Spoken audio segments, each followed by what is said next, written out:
Well, let's ask. Donald Trump's presidential campaign may mark the first time since the advent of modern primary system here that the candidate with the winning amount of delegates is in danger of not becoming his party's nominee.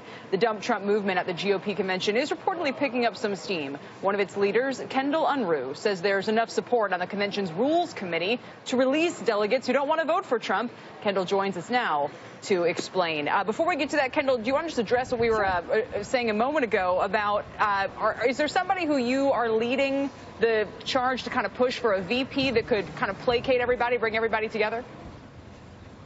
You know, we're not, and let me be very clear that voters don't vote on the vice presidential pick, and a reminder that the delegates on the floor also have the ability to nominate a vice presidential pick and to vote individually on that. So actually it's the voters and the delegates at the National Convention that will be selecting the vice presidential pick. So as well as the fact that we will be selecting and nominating the presidential pick, the presidential candidate pick. So right now we've actually polled over half of the delegates and 70% are in favor of unbinding. Now, I'm going into the rules tomorrow with the conscience clause, but that does not give the permission to unbind. It's a inherent right that's been supported by the Supreme Court decision and recently the Virginia decision that says that a state cannot inflict itself and pay any consequences to a delegate if they choose to unbind. So the rule is actually a codification of something that already exists. So whether it passes or not, and I do have the 28 votes. Yeah. Oh, 28. Okay, that's significant. Well, the count. Yes, it's a minority report, and then it moves on to the floor.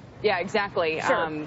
But on this point about the conscience clause, though, I mean, listen, if I'm a delegate and I don't want to vote for Trump, why don't I stand down? I mean, the point is to express what the voters want ultimately, right? Well, because actually the delegates are the ones that are doing their job to actually use wisdom and discernment and apply the knowledge that they have at this time subsequent to the primaries, which are not votes. They're actually just preference polls. And now it's the job of the party within our representative system, within our constitutional republic, to actually take that job seriously and make the best decision for the good of the country, for the good of the nation. And the fact that the open primaries and the blanket primaries brought in all the Democrats and the independents to give us a Trojan horse candidate, that we now get to decide, do we rubber stamp that candidate, or do we, as Republicans, actually choose a nominee that's going to reflect the Republican system and the Republican values and the heritage of our party. It's a job. This election is too important. Yeah, no, it's extremely important. But you know, if I in my job feel as though I object because of my conscience to what I'm being asked to do, I resign. I mean, that's, you know, you say, I can't do this, and so I clear the way for somebody else. No, that's not what America's built on. No, America's actually built on the God-given right to conscience. It's why the Pilgrims came here. It's why we have a Bill of Rights. It's why the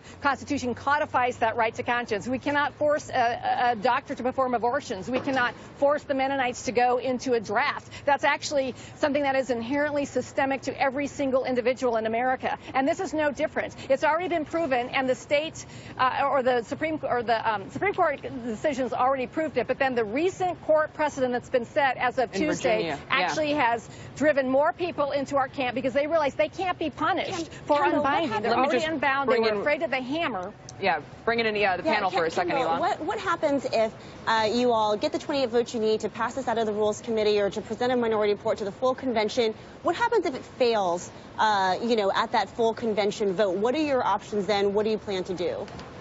Oh, that's okay. Yes, we have a plan B and a plan C and a plan D, and you're going to all of it employed because we have the resources to do it. We have the WHIP program to do it. We have polled over half the delegates. 70% are in favor of unbinding. They already realize they have the tool to unbind. They're free to be unbound. And now that the hammer of the state has been removed, that threat that we're going to prosecute you and have you put in jail if you unbind, that's off the table. So it brought in everybody from the woods that we were waiting to, and we have the numbers. Real quick, what's your plan B?